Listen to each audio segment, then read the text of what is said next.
My name is Laura Will, and I'm 34 years old. If you'd seen me a year ago, you probably would have said I had it all together. I've been working as an electrician for 12 years.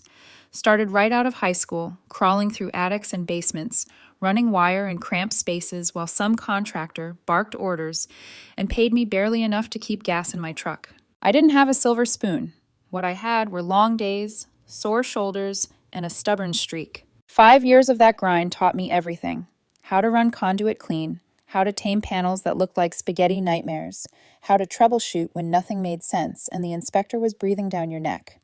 Eventually, I got my master's license, opened my own operation, and slowly built a name. These days, I've got a crew of 4 working under me. We focus on commercial jobs, office buildings, retail spaces, medical offices. The money's good. The kind of good that means I paid off my 3-bedroom house 2 years ago, after a massive shopping plaza contract nearly broke me and made me at the same time. House paid off. 2019. Silverado, bought in cash. Every tool I own is Milwaukee or Klein, paid for outright. My dad drilled one rule into me: don't finance toys, don't rent your happiness, and never blend your money with someone you're not sure about. He learned that the hard way when his second wife emptied his accounts and left him with a lawn chair and a stack of legal bills. I'm not telling you this to flex. I'm telling you because you need to understand. I wasn't some desperate woman clinging to a man hoping he'd fix my life. I was good before him. I was going to be good after. After is what this story is about. I met Ethan a little over 3.5 years ago at a friend's barbecue. He worked as a sales associate at a furniture store, pulling in maybe 35 grand plus commission. He was handsome in that boyish, easygoing way. Bright smile, loud laugh. The kind of guy who could talk to anyone. We clicked. We started dating. The first 2 years, honestly, they were great. He'd come over after his shift. We'd throw something together in my modest but functional kitchen, watch a movie on my slightly outdated TV, fall asleep on the couch. Nothing glamorous, no jet setting, no extravagant date nights, just normal. He wasn't high maintenance back then, or maybe he was, and I just didn't see it. About a year ago, we decided it made sense, financially and practically, for him to move in with me. No point in him wasting money on rent when I owned a house. That's when the cracks started to show. At first, it was little comments. Your living room feels kind of basic, babe. Have you thought about a statement couch? Something more modern? Then it escalated. Instagram photos of $80,000 kitchens shoved in my face after a 12-hour day of fishing wire through ceiling tiles. Mood boards on his phone of marble counters and custom cabinetry. I'm not saying we need this exactly, he'd say, but like a vibe, you know? I'd tell him calmly, we could do some updates, sure. Paint, maybe new hardware, a couple new pieces, but I wasn't nuking a perfectly functional kitchen for a trending aesthetic. He did not take that well. Around the same time, boys' nights started popping up more frequently. 2 nights a week, then 3. Supposedly drinks with coworkers after late shifts, sometimes wrapped in the hazy phrase, networking. I was exhausted most nights anyway, so I let it slide. Then came the phone stuff. He'd flip his phone face down whenever I walked by, take calls in the bathroom with the water running, sleep with it under his pillow like it was a pacemaker instead of a slab of glass and metal. There are some behaviors you don't need a relationship manual to classify as red flags. I saw them. I just folded them neatly and shoved them into a mental drawer labeled, "You're overreacting." My best friend Jake didn't buy it. Jake and I went to trade school together. He's a welder now, with his own fabrication shop. Big guy, scarred hands, no patience for fluff. We grabbed lunch one day between jobs. He chewed his burger, watched me for a minute, then said, I'm not trying to stir the pot, but Ethan's been off. You know what I mean? Off how? I asked. He feels distracted, like his body's in the room, but his mind is somewhere else. Just keep your eyes open, Laura. I rolled my eyes, told him he was overthinking, told him Ethan was just stressed, told him all the things people say when they'd rather hold on to the picture they've painted instead of looking at the actual canvas. But when I drove home that day, there was a knot in my stomach I couldn't untie. The neighborhood I live in is quiet. Middle class, mostly. Families, retirees, blue-collar people who mind their business. Right next door lived Mr. Patterson. Late 60s, always dressed like he might be called to court at any moment, pressed slacks just to water his lawn. Religious. Baptist church twice every Sunday. 3 times on holidays. His yard looked like a magazine spread, every hedge trimmed like it was interviewing for the job. Order and discipline weren't just values for him, they were a lifestyle. His daughter, Kayla, was another story. Mid-20s, still living at home, part-time gig at a gym, full-time social media presence. She had the kind of pretty that had taught her life would always bend around her. Permanent smirk. The walk of someone who'd never had to clean up her own mess. I helped Mr. Patterson out here and there over the years. Replace a garbage disposal, fix a tripped breaker, jumpstart his car. He always tried to pay me. I always waved him off. Neighbor stuff, I'd say. So when he knocked on my door on a Friday afternoon, wringing his hands, and asking if I could help him move a couch the next morning, I said yes without thinking. Kayla was supposed to help, he said, jaw tight, but she seems to have other priorities. I knew what that meant. I'd heard Kayla's car peel out of their driveway enough times past midnight. Don't worry about it, I told him. I've got it. Saturday morning, 10 a.m., I walked over in work clothes ready to wrestle furniture. The couch was a monster, one of those massive sectionals with solid wood legs and the density of a dying star. We tried getting it through the living room doorway, and it wedged itself in the frame like it had decided that was its final resting place. We tilted, we pivoted. I shoved my shoulder underneath one end while Mr. Patterson pulled on the other, both of us grunting like we were in a strongman competition for absolutely no prize. The house was quiet, not peaceful quiet, tense quiet, the kind that buzzes in the air. Family photos lined the hallway. Mr. Patterson in suits with his late wife, Kayla in her high school cheer uniform, all smiles and eyeliner. Church Easter photos where everyone looked perfect and stiff, as if joy itself had been ironed. This was a house built on appearances. After 20 minutes of losing the battle with the couch, Mr. Patterson wiped sweat from his forehead and muttered, "Maybe we should try the back door. More room to pivot." "Yeah, good call," I said, catching my breath. I shifted my grip, wedged my shoulder under the weight again, and reached for the back door handle. The door creaked as it opened. Sunlight spilled across the tile floor, and then my entire world flipped. There, in Mr. Patterson's perfectly fenced backyard, in broad daylight, was Ethan, my boyfriend, the man who slept in my bed, cooked in my kitchen, talked about our future. He was lying back on a lawn chair, shirt open, hands on Kayla's waist.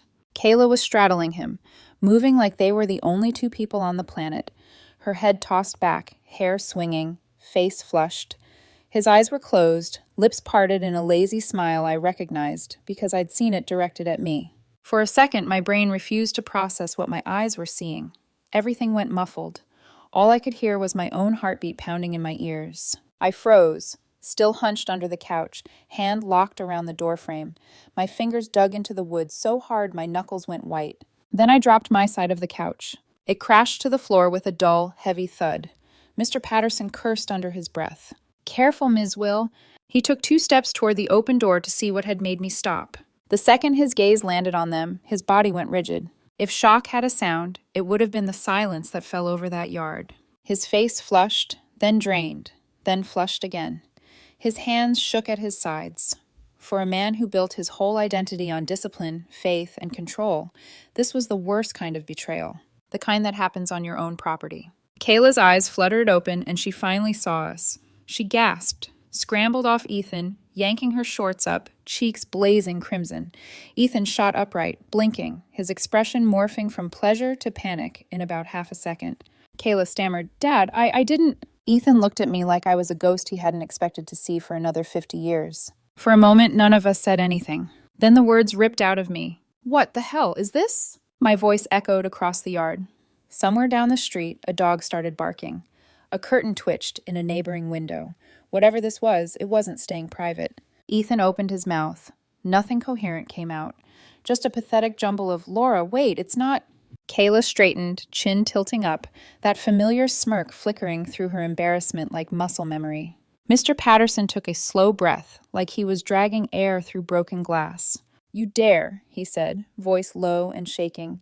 "You dare bring this shame into my house, into my yard, in front of my guest?" "Dad, calm down," Kayla snapped. "It's not that serious." "Not that serious." The phrase hit me like a slap. I laughed. A short, ugly sound. "Not that serious," I repeated. "You're in your dad's backyard, in broad daylight, screwing my boyfriend, and it's not that serious?" Ethan tried to step toward me. jeans half done, hands up, like he could soothe this with a hug. Laura, please, just let me explain. Don't, I said, holding up a hand. Don't you come near me. He froze. For a second, I thought I might lunge at him, or at her, or just start screaming until my voice burned out and took all the pain with it. Instead, something colder slid into place inside me. I looked at all three of them, at Kayla's defiance, at Ethan's desperation, at Mr. Patterson's horror, and realized this moment would be branded into all our lives.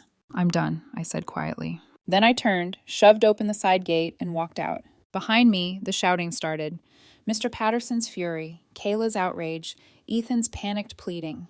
I didn't look back. My phone started vibrating before I even reached my truck. Ethan, Ethan, Ethan. Voicemail notifications stacked on top of the calls. Text bubbles popping up faster than I could read them. I drove home in silence, hands locked on the steering wheel so tight the tendons ached. The world outside my windshield blurred. Houses, mailboxes, trees, all blending into one long smear of colors I couldn't separate. I pulled into my driveway mechanically, killed the engine, and just sat there for a minute, listening to my heart slam against my ribs. Then I got out, walked into my house, set my phone face down on the kitchen counter without unlocking it, and went straight to the garage. My workshop smelled like sawdust and hot metal. Familiar. Solid. The pegboard of tools on the wall was neat. Every wrench and driver exactly where I'd left it. I grabbed a rag, started wiping down my already clean workbench, just to give my hands something to do while my brain tried to reboot. From the kitchen, I could hear my phone buzzing, over and over, like an angry wasp that had gotten trapped in a glass. Ethan could spin whatever story he wanted. To me, to Kayla, to the neighborhood. But for the first time since he moved in, I had absolute clarity about one thing. Whatever happened next wasn't going to be loud. It wasn't going to be dramatic. It was going to be permanent. And he wasn't going to like the version of me that came out of that garage. For about 15 minutes, the only sound in my house was the relentless buzzing of my phone in the kitchen. Ethan called. Ethan texted. Ethan left voicemails. Ethan went quiet, then started over. Like he believed persistence could replace loyalty. Like repetition could erase the image of him lying under Kayla in her father's backyard. I didn't touch the phone. I needed space. I needed silence. I needed something I could control. And right then, that meant grabbing a wrench and tightening bolts that didn't need tightening. At some point, the garage door creaked open. Jake didn't knock. He never knocked. He stepped in, took one look at my face, and said nothing. Just walked over, sat on my shop stool, and waited. 5 minutes passed before I could form a sentence. I caught Ethan, I said, with Kayla in the backyard. Broad daylight. Jake stared at me. Blink. Slow exhale. Then, okay, we're not doing panic. We're not doing breakdown. We're doing strategy. That's why he's my best friend. He didn't ask, are you sure? He didn't say, there must be a misunderstanding. He knew I wouldn't be in this state unless the truth was ugly and undeniable. First thing, he said, standing up, we document every damn thing. That snapped my brain into gear. And so the anger became focus, the evidence folder. I finally picked up my phone, not to respond, but to preserve. I opened Ethan's texts, all the late-night, working late messages, the vague, hanging with the guys ones, the sudden excuses about overtime that had never appeared on a paycheck. Screenshotted, sorted, uploaded to cloud storage. I scrolled further back. 4 months' worth of weird messages, lies that I'd ignored, gaps I never questioned because trust makes you blind in all the wrong ways. Screenshotted, uploaded, backed up twice. Then I checked the phone plan. We were on a family plan, my money. The call logs hit me like a punch. Dozens of calls to Kayla's number, late-night texts, random FaceTime attempts. Some were sent while I was working 12-hour shifts. Others came at 2 in the morning. It was a pattern. Not a mistake, not an accident. A timeline. I copied everything. Jake watched silently, jaw tight. He didn't interrupt, didn't offer hollow comfort, just handed me a glass of water like he knew I'd forgotten to breathe. When I was done, he said, call your lawyer. Greg, the calm voice of legal wrath. Greg, my business attorney, had the kind of level-headed tone that could soothe a stampede. I told him everything, concisely, factually, rage simmering under every word. He listened, didn't gasp, didn't judge. Finally said, Laura, here's what you're going to do, and you're going to do it exactly. I grabbed a pen. Number 1, change your locks today, right now. Ethan doesn't live there legally. You own the house. You don't want him sneaking in while you're gone. Done, I said, already Googling locksmiths. Number 2, freeze any financial access he has, bank accounts, cards, subscriptions. Working on it. Number 3, keep all communication in writing. Don't speak to him in person. Don't argue. Don't respond emotionally. Got it. And Laura? Yeah? You're not the one who should be embarrassed. Remember that. It was the closest thing to comfort I'd take that day. The locks. The locksmith arrived within 2 hours. He didn't ask questions, didn't comment on my red eyes or the tension buzzing through the air. He just removed the old deadbolts, installed new ones, and handed me a fresh set of keys. As he packed up his tools, he said softly, "You're doing the right thing." I didn't ask how he knew. People know. Cheating leaves a smell, a superstition, a look in the eyes that strangers recognize. Cutting Ethan off. Monday morning, first thing, I went to the bank. I need to remove someone as an authorized user, I told the teller. She took my ID, tapped her keyboard, then her eyes widened a fraction. There are recent charges on the card ending in '07. Are these yours? They weren't. Hotel stays. Restaurants. Clothing stores he'd sworn he never shops at. Nearly $1,200 in a month. I smiled politely. Please cancel the card and remove him permanently, and print the statement. I added them to the evidence folder. Then I checked shared subscription accounts, utilities he had logged-in access to, and every digital foothold he'd once had. Deleted, revoked, locked out. Without a fight, without a scream, without even a warning. Just gone. Packing what none of us wanted anymore. That evening, Jake came over again with his truck.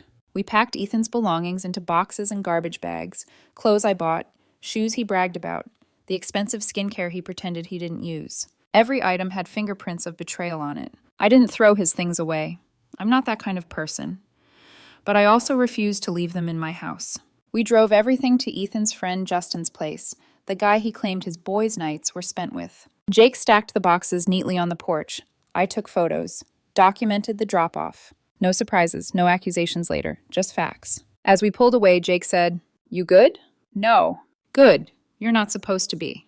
When Ethan came back. Tuesday at dusk, the doorbell rang. I expected it. I had my phone ready to record. Ethan stood on my porch, hair messy, eyes red, wearing the same hoodie he'd thrown on in the backyard. He looked worse than I felt. "Laura," he started, voice cracking. I didn't open the door. Instead, I spoke through the wood. "Your things are at Justin's. You don't live here anymore." "Please," he begged, "it's not what you think." I saw it.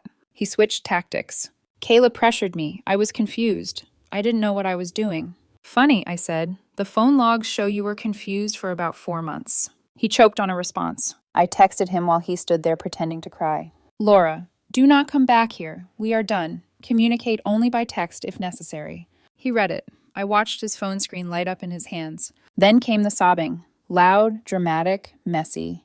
It didn't move me. After 15 minutes, I called Jake. 10 minutes later, he walked up the driveway, arms crossed, face stone cold. "You need to leave," he told Ethan. "This is between me and Laura." "No," Jake said. "She's done. Get in your car and go." Ethan looked at me through the window one last time, and for the first time in days, I felt nothing. He left. Jake stayed until the house felt safe again. That's what real friends do. They show up when your world breaks, and stay until the floor stops shaking. The neighborhood wildfire. Small towns have 2 specialties: gossip, speed. By Sunday, everyone knew. Mr. Patterson's church congregation knew. The women who walked their dogs at 7 a.m. knew. Even the mailman knew. And he avoided eye contact for a week. Kayla tried running damage control. Said I was controlling. Said she and Ethan were soulmates. Said I never treated him right. But then came the church incident, the one that set the whole neighborhood buzzing. The church showdown. Mrs. Chen, sweet woman, 3 houses down, 80 years old and faster than any news anchor alive, told me the story with a gasp. Kayla walked into church during service, stormed right down the center aisle like she owned salvation, and shouted, "Dad is a hypocrite. He preaches forgiveness but won't forgive me." Gasps, whispers, shock. Then Mr. Patterson looked right at her and said, "Forgiveness does not mean shielding you from the consequences of your actions." And he gestured to the deacons. They escorted Kayla out. The congregation applauded. That applause echoed through the neighborhood louder than any scandal. Kayla's life started collapsing after that. Jobs lost, friends dropping her, Ethan clinging to her like a drowning man. Meanwhile, I was rebuilding. Quietly, steadily, powerfully. And I knew their crash was only beginning. Part 2 ending hook. That night, after hearing the church story, I sat on my couch, not the one Ethan pressured me to buy, and realized something. I wasn't the one falling apart. I was the one standing still while everyone who betrayed me sank. And the part that shocked me most? I felt nothing for them. No pity, no anger, just distance. Like they were characters in someone else's tragedy. And I knew the next chapter of my life would be written without them. The days after the church incident were strangely quiet. Not peaceful, not yet, but quiet in the way a house feels after a storm. Everything is damp. Broken branches still lie in the yard, but the air finally stops screaming. And in that quiet, I got to work rebuilding my life. Not out of spite, not out of revenge, but because I refused to let Kayla and Ethan be the defining chapter of my story. The rebuilding begins. I threw myself into my business. Not to distract myself, although that helped, but because real stability is built on effort, not apology tours. We landed a massive commercial contract, a warehouse renovation that needed full rewiring. 12-hour days, miles of conduit, blueprints spread across sawhorses, my crew buzzing with work and overtime. Exhaustion felt better than heartbreak. Sweat washed emotional residue better than tears ever could. Every night I'd come home sore, covered in dust, and emotionally numb, but in a good, steady, grounded way. And every night, Diesel, the German Shepherd mix I adopted from the shelter, greeted me like I was the best decision he'd ever made. Funny how a dog can make you feel more secure than a man who shared your bed. A home that finally felt like mine. Once I had the mental space, I did something symbolic. Small, but meaningful. I sold every piece of furniture Ethan had convinced me to buy. The overpriced sofa, the hideous, trendy chair, the abstract art that looked like someone sneezed paint on a canvas. Gone. I replaced them with things that felt like me. A comfortable, durable couch in a neutral color. A wooden coffee table I built myself from reclaimed lumber. Soft lighting instead of those bright vanity-style bulbs Ethan swore were aesthetic. Each upgrade felt like pulling out a thorn. It was my house again. Not our house. Mine. Ethan and Kayla. The downhill spiral. The neighborhood grapevine, which never misses a beat, kept me updated without me asking. Kayla had moved in with Ethan at that rundown weekly motel 2 towns over. Their soulmate connection quickly turned into screaming matches in parking lots. People reported Kayla accusing Ethan of ruining her life. Ethan begging her to stay. Kayla throwing drinks. Ethan crying on a curb. I never went to see it, but the image was easy enough to picture. 2 people who built their relationship on betrayal were shocked. The structure didn't hold. A house built on termites always collapses. The final break between them. One of their arguments spilled into a grocery store parking lot. Kayla allegedly screamed loud enough for pedestrians to stop. "You promised your dad would fund our business. You lied." Ethan shouted back. "You used me. You said you'd help me get my life together." To which Kayla replied, "You don't even have a life." After that, they broke up. Or, according to witnesses, she dumped him and drove off, leaving him stranded. He wandered into the motel lobby and slept on the plastic couch. Poetic in a pathetic way. The non-confrontation. A few weeks later, fate put Ethan directly in my path. I was at the hardware store loading wire spools into my truck when I heard, "Laura?" I didn't even turn at first. His voice had lost that confident bounce. It sounded small. When I finally looked, Ethan stood there wearing the same hoodie he'd been wearing since the day he left my porch. He looked thinner, exhausted, like the consequences had finally caught him. "You look good," he said awkwardly. I continued loading my truck. "You won," he said quietly. "I wasn't competing," I replied. "You know what I mean," he said. "My dad won't talk to me. Kayla left. I lost everything." "No," I said, shutting the truck bed. "You threw everything away. Big difference." He flinched. "You ruined my life." I actually laughed, loud enough that a man walking by turned his head. "I ruined your life? Ethan, all I did was open a door." He looked like he wanted to say something else, something emotional or nostalgic, but there were no words left that could fill the crater he'd made. "I miss you," he finally said. "You miss the version of me who ignored red flags," I replied. "She's gone." And with that, I got in my truck and drove away. He didn't follow. When indifference finally arrives, there's a strange moment in healing. No one tells you when it will come. You'll be washing dishes, or filling your gas tank, or loading wire into your truck, and suddenly you'll realize you don't feel anything anymore. Not anger, not love, not heartbreak, just neutrality. A quiet heart, a peaceful mind. That moment hit me late one night. I was lying on my couch with Diesel snoring at my feet when Ethan's name flashed on my phone screen again. I waited. 1 ring, 2, 3. Then his name disappeared. And for the first time since the backyard incident, my pulse didn't spike. I didn't shake. I didn't cry. I barely blinked. I looked at Diesel and whispered, "I think I'm done." He wagged his tail, not because he understood the words, but because he understood me. Dogs always know. Enter. Daniel. Quietly, naturally. A month later, Jake invited me to dinner at a local bar and grill. "You're getting out of the house," he said. "You need real food and a beer that isn't from a can you left in the fridge for a week." I agreed reluctantly. That night, he introduced me to his girlfriend's coworker, Daniel, a paralegal, mid-30s, steady job, calm energy, warm brown eyes. The kind of man who doesn't need attention to feel important. I didn't see sparkles or fireworks or any of that dramatic nonsense. What I saw was a man who listened when people spoke, a man who didn't interrupt, a man who didn't dominate the conversation or perform, a man who asked genuine questions, a man who unbelievably felt safe. When we exchanged numbers at the end of dinner, it wasn't filled with tension or awkwardness. It was simple, natural, human. Later that night, I sat on my porch, new locks, new life, and realized something. Sometimes the most beautiful beginnings are the ones that whisper, not shout. And for the first time since everything fell apart, I felt something close to hope. Healing doesn't come with a countdown or a finish line. It sneaks up on you. One day you wake up and realize you didn't think about the betrayal first thing in the morning, or that you drove past the Patterson house without feeling your stomach drop, or that you can look into the mirror and actually recognize the person staring back. For me, real closure didn't arrive with dramatic fanfare. It arrived quietly, like a door clicking shut in a long hallway. And strangely, the core of it began with Daniel. Daniel, a different kind of quiet. Daniel and I didn't rush into anything. He wasn't the type to push. He wasn't the type to love bomb or declare anything before it was real. He wasn't Ethan. Our first few dates were simple. Coffee at a quiet cafe, a walk with Diesel by the river, dinner at a small family-owned restaurant where the waitress knew everyone's name. Nothing flashy, nothing chaotic, nothing performative. On our third date, I decided to tell him everything. The betrayal, the backyard, the lies, the motel, the fallout, the parts of me that broke, the parts of me that hardened.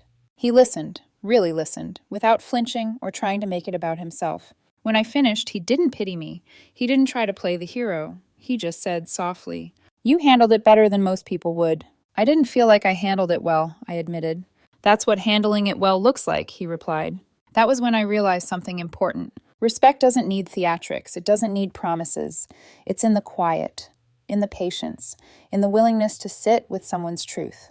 And I wasn't used to that, not until him. Ethan's final message. A year after the backyard incident, almost to the day, something unexpected happened. I was stretched out on the couch, Diesel sprawled across my legs like a furry weighted blanket when my phone buzzed. "Ethan, message request.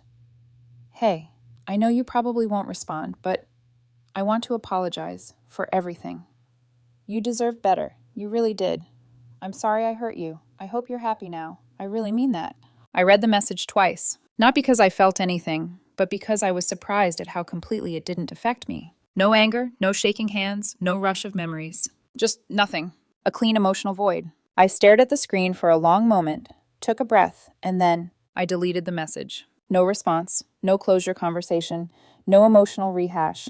Just deletion. Daniel walked into the room a minute later with a bowl of popcorn. "What was that about?" he asked. "Nothing," I said, realizing it was finally true. The Danielle encounter. A few weeks after that, I ran into Danielle, Kayla's old friend, at a gas station. We made eye contact, both froze, then she gave an awkward little wave and approached. "Laura, hey." "Hey." She shifted her weight, looked uncomfortable. "I just want to say, I'm sorry.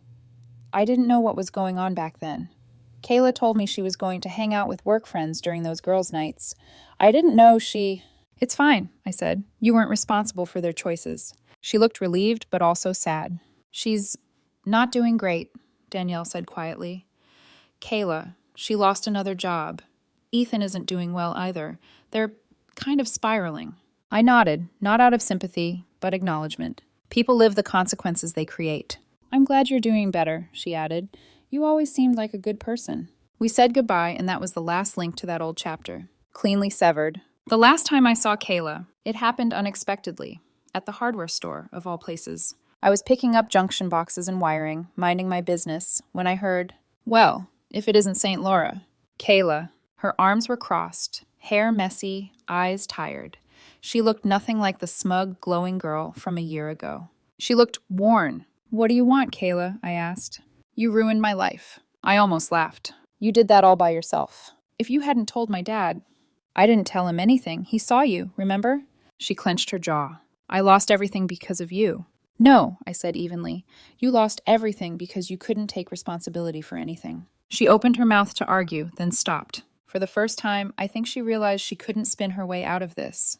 "This isn't who you want to be," I said quietly, "but it's who you chose to be." She looked away, angry tears in her eyes, then walked off without another word. That was the last time I saw her. Mr. Patterson's apology. A couple of months later, I was helping Mr. Patterson replace an outdoor electrical outlet. We worked in comfortable silence, him holding the flashlight, me rewiring the old box. Then, out of nowhere, he said, "I owe you an apology." I paused. "For what?" "For my daughter. For what she did.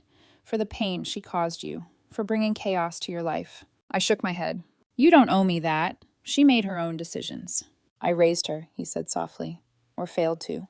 "You didn't fail," I replied. "You tried harder than most parents ever would. Sometimes people choose who they're going to be, regardless of how they're raised." He didn't respond immediately. Then he handed me a small envelope.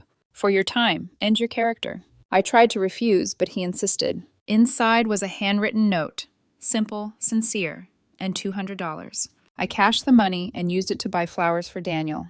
But I kept the note. A year later, what real revenge looks like. My life now, quiet, steady, warm, mine. My business is thriving. I'm considering opening a second location. My crew is loyal and growing. My home, finally, feels like a reflection of me. Diesel sleeps at my feet every night. Daniel makes me laugh in ways I forgot I could. We're building something slow, intentional, real. No games, no secrets, no pressure. Just two whole people choosing each other. The final thought and the twist of truth. Sometimes life gives you a gift wrapped in fire. Sometimes the worst moment of your life, the moment that breaks you, shatters you, humiliates you, is actually the one that saves you from a much bigger disaster. If I hadn't opened that back door, I would have married Ethan, combined finances, put his name on my house, given him everything he could have drained. I thought I was unlucky that day, but looking back, I was lucky. Lucky to see the truth before it destroyed me. Lucky to walk away early. Lucky to rebuild a life that was stronger without them. Real revenge isn't screaming. It's not plotting. It's not watching them fall apart. Real revenge is this. I wake up every morning at peace. I go to work I built with my own two hands. I come home to a life I love, to a man who respects me, to a dog who greets me at the door like I'm the whole world, to silence that feels safe, not empty. While they live in the ruins they made. That is closure. That is justice. That is freedom.